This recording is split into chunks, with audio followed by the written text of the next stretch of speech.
আজকের ভিডিওতে থাকছে কিভাবে ফেলে থাকা জিনিস দিয়ে মজার দরকারি টুলস তৈরি করা যায়। বন্ধুরা দেখতে পাচ্ছেন একটি বিয়ারিং তারা কেটে নিল, কাটার পরে একটা রড সেট করলো ওয়েল্ডিং করে এবং এই মোটরসাইকেলের ডালি বানিয়ে নিল। আসলে এনাদের মাথার বুদ্ধি খুবই চমৎকার এবং দেখতে পাচ্ছেন আরেকটি ডিস্ক তারা কাটতেছে, কেটে মাঝখানে একটি রড ওয়েল্ডিং করে নিয়ে দেখেন বালি তোলার একটা খুবই অসাধারণ এবং দুটা বোল্টের মাথায় একটা রড দিয়ে ঝালাই করে দিয়ে কেটে একটা টুলস বানিয়ে ফেললো এবং একটা প্লেট রেখে প্লেটের চারপাশে চারটা রড দিয়ে মাঝখানে একটা বোল্ট ওয়েল্ডিং করলো, করে এটা দিয়ে একটা চমৎকার তার টুলস বানাবে। দেখতে পাচ্ছেন ইতিমধ্যে বানিয়ে ফেলেছে। আসলে এগুলো অবাক করার মতো জিনিস। এই ভিডিওতে দেখতে পারলে আপনি পরবর্তীতে নিজেই বানিয়ে ফেলতে পারবেন এই ধরনের মজার টুলস। এবং দেখতে পাচ্ছেন একটি হাইড্রোলিক কিভাবে খুলতে হয় তার জন্য একটা টুলস বানাইছে। একটি চেন দিয়ে পুরো পরিত্যক্ত চেন কেটে এই সিস্টেমটা করছে, স্প্রিং লাগিয়ে তার সাথে একটা পাইপ ঝালাই করছে, করে আর একটা মজার টুলস বানাইছে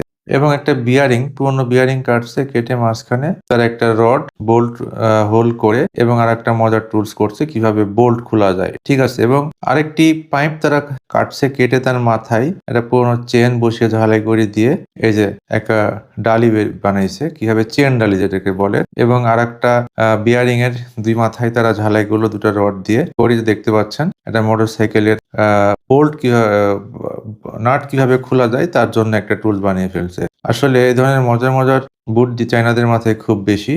এবং আর একটা গ্রাইন্ডিং মেশিনের ব্যবহার করার জন্য একটা চাবি তৈরি করলো তারা, রড কেটে, রডের দু মাথা সুন্দর করে কেটে এবং একটা নাটের মাথা কেটে তারা এইভাবে সৃষ্টি করছে। এই ভিডিওটি দিয়ে